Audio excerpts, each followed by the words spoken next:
Bonsoir, la question fait débat depuis longtemps sans qu'aucune réponse formelle puisse être apportée. Il n'empêche, cette étude laisse perplexe. Des chercheurs de l'ULB ont exposé des fourmis à des ondes GSM. Très vite, les animaux sont non seulement désorientés, mais ils perdent de 50% de leur capacité, un résultat qui donne à réfléchir. Jimmy Méo et Kinerkan. L'expérience peut être réalisée très rapidement. Poser un téléphone portable au milieu d'une société de fourmis et déjà instantanément, les premiers effets sont visibles. Vous voyez que celle-ci n'a plus sa locomotion normale.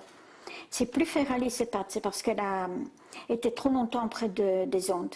Ça, c'est une ataxie musculaire.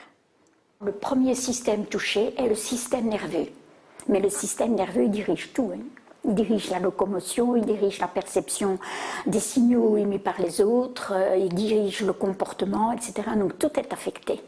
Les capacités d'apprentissage des fourmis exposées aux générateurs d'ondes sont affectées de 50% par rapport à la normale. Et même avec une période de récupération, elles ne retrouvent que 60% de leur capacité de mémorisation. J'ai éteint le générateur, elles ont récupéré un peu et ont pu apprendre, mais n'ont plus jamais réatteint leur niveau initial. Il en est de même pour 7 fourmis exposées aux ondes du GSM. Si on arrête tôt l'expérience, elle va récupérer. Si on continue, elle va mourir.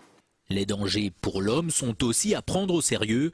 Par exemple, l'oreille à laquelle on colle notre téléphone est très sensible. Imaginez les structures que nous avons dans l'oreille. Nous avons des cellules ciliées dans l'oreille. Déjà dans l'oreille moyenne, la trompe de Eustache, mais après pour l'équilibre, pour le son, ce sont des cellules terriblement fragiles. Les conseils, éloignez votre appareil, pas d'utilisation pendant trop longtemps. Et contre les insectes nuisibles, un petit générateur d'ondes pourrait ainsi faire office d'insecticide.